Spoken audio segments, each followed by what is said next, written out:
ዛሬ የምናየው ስለ አንድ በጣም የሚገርም ሰው ነው። ገብሩ ወልዱ በአንድ በኩል ሳይንቲስት፣ በሌላ በኩል ደግሞ ወንጌላዊ። እስቲ አስቡት፣ የምድርን ጥልቅ ምስጢር የሚያጠና አእምሮ እንዴት ነው ወደ እምነት ዓለም የሚሻገረው? እና ሁለቱን እንዴት ነው አጣምሮ የሚያስኬደው? እስቲ አብረን እንመልከት። እውነት ለመናገር ታሪኩ በጣም ለየት ይላል። አንድ ሰው ጂኦፊዚክስን ማለትም የምድርን ውስጣዊ አወቃቀር በሳይንስ በጥልቀት ያጠናል። ከዛ በኋላ ደግሞ ሙሉ በሙሉ ወደ መንፈሳዊ አገልግሎት ይገባ። እንግዲህ የገብሩ ወልዱን ታሪክ ለየት የሚያደርገው ቁልፉ ነገር ይሄ ነው። እሺ፣ ክፍል 1 የሳይንቲስቱ ጥሪ።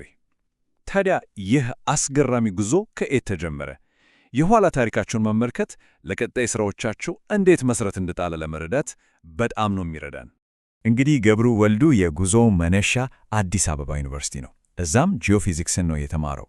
ግን እዛው ላይ ብቻ አልቆመም። ይህ የሳይንስ ዳራው ወደ ሙሉ ጊዜ የወንጌል አገልግሎት ከመግባት አላገደው። እንዲያውም ኦፕን ሄቨን የሚባል ዓለም አቀፍ አገልግሎት እስከ መመስረት ደርሷል። ይህ እንግዲህ ሁለቱን ዓለማት እንዴት ጎን ለጎን እንዳስኬደ በግልጽ ያሳየናል። እሺ፣ ክፍል 2 የመንፈስ ቅዱስ ኃይል። ታዲያ ይህ የሳይንስና የእምነት ዳራ ኖሮት በጦፎቱ ላይ በምን ላይ ነው ያተኮረው? የመጀመሪያውና ምናልባትም ዋነኛው ትኩረቱ የመንፈስ ቅዱስ ኃይል ነው።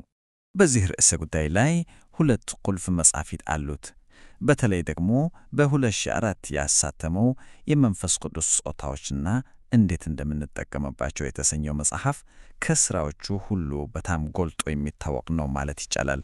የመጽሐፉ ዋና ቁም ነገር ግን ንድፈ ሐሳብ ማስረዳት ብቻ አይደለም። ይልቅንም 9ኙ የመንፈስ ስጦታዎች በቤተ ክርስቲያን ውስጥ እንዴት በተግባር ላይ ሊወሉ እንደሚችሉ የሚያሳይ ማመሽ ተግባራዊ መመሪያ መሆኑ ነው ልዩ የሚያደርገው። ጥሩ። ክፍል 3 በመንፈሳዊ ሕይወት ውስጥ ድል። ከመንፈስ ቅዱስ ኃይል በተጨማሪ በገብሩ ወልዱ ሥራዎች ውስጥ ሌሎች 2 ጭብጦች ጎልተው ይታያሉ። እነሱም መንፈሳዊ ውጊያ እና የአማኝ ሕይወት ጉዞ ናቸው። እነዚህን 2 ጭብጦች የሚዳስሱ 2 ቁልፍ መጻሕፍት አሉት። አንደኛው አማኝ ስለሚገጥሟቸው መንፈሳዊ ተግዳሮቶች ሲያብራራ፣ ሁለተኛው ደግሞ ወደ ዘላለም ሕይወት ስለሚደረገው ጉዞ ይመራል። በሁሉም የአጋንንት ኃይላት ላይ ድል የሚለው መጽሐፍ እንደ ተግባራዊ የእጅ መጽሐፍ ወይም መመሪያ ሆኖ ነው የቀረበው። ይህ የሚያሳየው አንባቢን በቀጥታ ለመርዳት ያለውን ዓላማ ነው። ወደ ሰማይ ፓስፖርት የሚለው መጽሐፍም በተመሳሳይ መልኩ አንድ አማኝ በድነት መንገድ ላይ ስለሚያደርገው ጉዞ እና ስለሚጓዝበት የእምነት መስመር በግልጽ ያብራራ። እሺ፣ ክፍል 4 የእምነት መሠረቶች። እንግዲህ ይሄ የመምከርና የማስተማር ዝንባሌው እንደ መሠረታዊ የትምህርት ቁሳቁስ አዘጋጅ በነበረው ሚና ላይም በደንብ ይታያል። የሚገርመው የሥራዎቹ ስፋት ነው። ከመሠረታዊ የመጽሐፍ ቅዱስ አስተምሮት ጀምሮ ስለ ትንቢት አገልግሎት አልፎ ተርፎም ስለ ገንዘብ አያያዝ ባሉ በጣም ተለያዩ ርዕሰ ጉዳዮች ላይ ጽፏል። በተለይ የመጽሐፍ ቅዱስ አስተምህሮ የተሰኘው ተከታታይ መጽሐፉ ዕውቀትን ደረጃ በደረጃ ለመገንባት የተዘጋጀ የማስተማሪያ መሳሪያ ነው።